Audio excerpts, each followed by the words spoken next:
Hello mga karilo, naniniwala ba kayo sa kasabihan na kapag nawala ay may bago? Sigurado.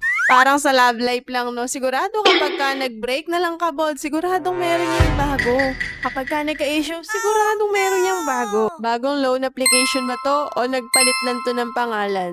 Tingin nyo mga ka-reload. Busisiin na natin yan. Let's go! Kung hindi ka pa nakasubscribe, ay mag-subscribe ka na. Yeah. Habang ako ay nagtitingin-tingin sa My Day, ayan, eto yung lumabas.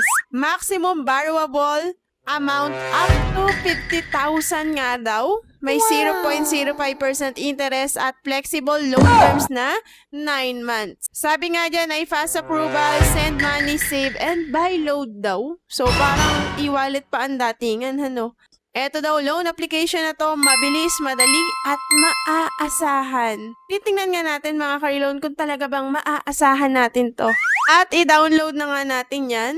Pagka-download nga natin, ayan siya, si Kita Cash Online Peso Loan. At naka-under siya kay CMS Pot of Gold Lending Corporation. Teka, parang familiar to mga ka-reloan. Parang kailan lang meron tayong ni-review na loan application na naka-under din kay CMS Pot of Gold Lending Corporation. So, tingnan natin ang hiwaga dito kay Kita Cash. At meron na nga siyang 4.8 stars at meron na rin siyang 4K reviews. So, madami-dami na din. At eto nga ay na-release lang noon June 16, 2026 at ang downloads na nakalagay dyan 0. So, isa tayo sa mga maunang mag-download nito mga ka-reloan.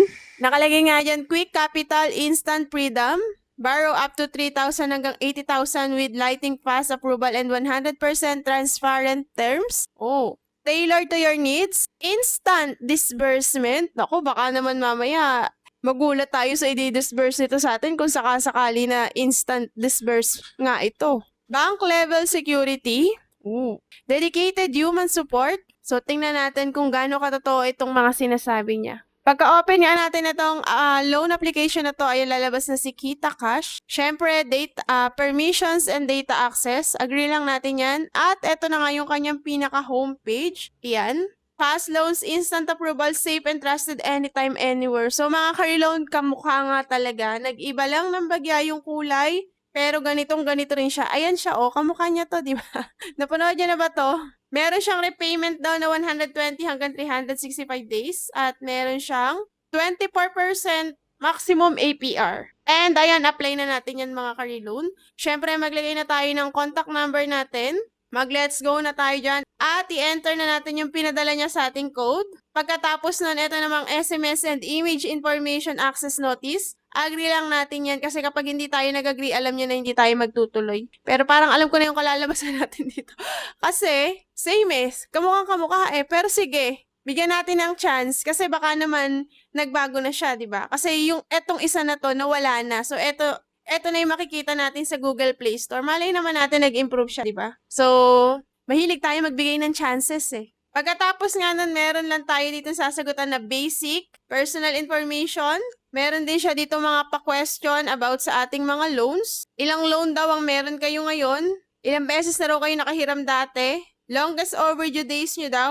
Education level, marital status, monthly expenses, numbers only. And yung contact information naman na hinihingi sa atin ay email address, work information, industry, payroll, monthly income, next pay date. So, nilagay ko lang dito ay housewife. Wala akong trabaho. And after nga nun, ng basic, ay dito na tayo sa contact. Ang hinihingi naman niya sa atin ay 3 contact reference. Pagkatapos nga dun sa contact reference natin, syempre, ito na identification.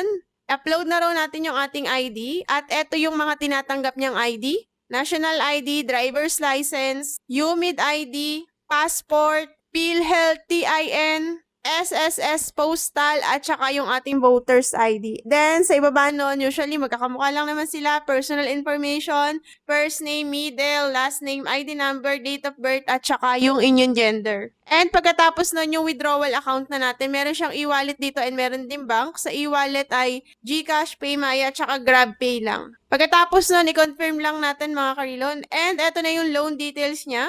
5 seconds lang ito. At na-opera niya nga tayo dito ng 4,000 pesos. Diyos ko, kamukhang kamukha. 4,000 din yung may offer nito sa atin dati. At ganun pa rin, meron siyang 7 times 2 terms at meron din siyang 7 times 3 terms. So kapag ka pinili natin itong 7 times 2 terms na to mga ka-reloan, ngayon ay July 3. Ang repayment time daw natin ay July 10. So ito po ay 7 days lang kung kasama yung ngayong araw na to. Pero kung hindi naman ay 6 days lang to. So wala ulit katotohanan yung 365 days, 180 days nito, etc. At pagkatapos yung pangalawang term nito ay sa July 17, 2026 na. And ang unang pagbabayad nga natin dito ay 2,400 agad. Pagkatapos ay 2,400 ulit. So sa loob lang ng 2 linggo, meron siyang tutubuin sa atin na 800 pesos. And hindi pa tayo sure kung buo ba natin itong matatanggap. At kapag tiningnan nga natin itong details, mga ka-reloan, nakalagay lang din dyan, may principal siya na 1,500, meron siyang fee na 500 pesos at meron siyang interest na 399. At ganun din sa pangalawang period. So wag tayong umasa dito na buo natin itong matatanggap kasi meron siyang fee at saka interest. Karaniwan, imina-minus ito sa mga loan amount na nilo-loan natin. So, kung ima-minus niya to, isipin na lang natin yung pinaka-worst para hindi tayo masyado nasasaktan. 500 plus 500 ay 1,000. And yung natira na tig 400, 1,800 na ang i-expect mo na matatanggal sa loan amount mo. Kasi walang nakalagay dito mga ka-reloan kung magkano yung madidisburse natin sa kanya. So mag-expect na tayo ng worst para hindi tayo masyadong umasa. And dito nga sa in-offer niya sa atin na 4,000, 1,000 yung pinakamalit na pwede niyang ibigay sa atin. And syempre sige, mag-click to cash na tayo para malaman natin kung magkano ba yung i-disburse niya sa atin. So pagkayari natin mag-click to cash, may facial recognition, start na natin yan. May lalabas pa nga dito agad na nagpapa-review siya, wag muna natin yung i-review. At ayan, nandito na tayo sa order details, naka-reviewing na tayo.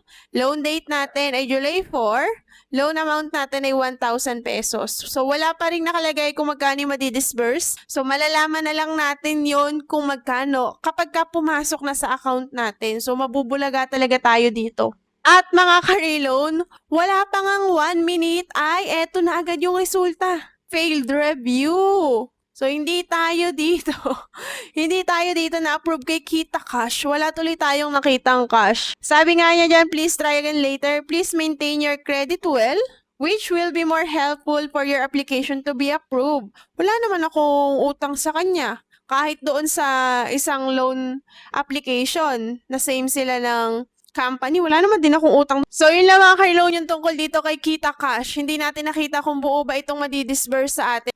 Wala pang nakapag-share dito mga ka-reloan sa reviews niya kung magkano yung na-disburse sa kanila kung na-approve sila. Pero ako, alam ko na yung mga ganyan kapag kami naglagay na ganun, expect nyo na hindi yan buo. So, disclaimer lang mga ka-reloan, ito pong video natin ngayon ay hindi panghihikayat, hindi rin po ito sponsored at ito po ay base lamang sa aking experience. So, nasa sa inyo pa rin yung 100% na pagpapasya kung gusto nyo bang mag-loan dito o hindi. Much better na mag-search pa kayo, manood pa kayo ng mga reviews bago kayo pumindot ng install or ng get cash para wala tayong pagsisiyan sa uli. So that's it for today's video mga ka-reloan. Maraming salamat sa panonood. Iwasan natin ang tapal-tapal system. Sana ay makaahon na tayo sa pagkakautang. And kung nakatulong sa inyo tong video natin, please like and mag-share ka na rin ng experience mo dyan sa comment section para mas makatulong din tayo sa iba pang viewers and pakishare mo na rin itong ating video. Kung hindi ka pa nakasubscribe, ay subscribe mo na yan and hit the notification bell para lagi kang updated sa mga uploads natin. Yun lang and God bless you all. Bye! Ito nga pala yung ating mic. Boya. Sobrang ganda ng quality. I-check out nyo yan nandiyan sa ating description box. Tada!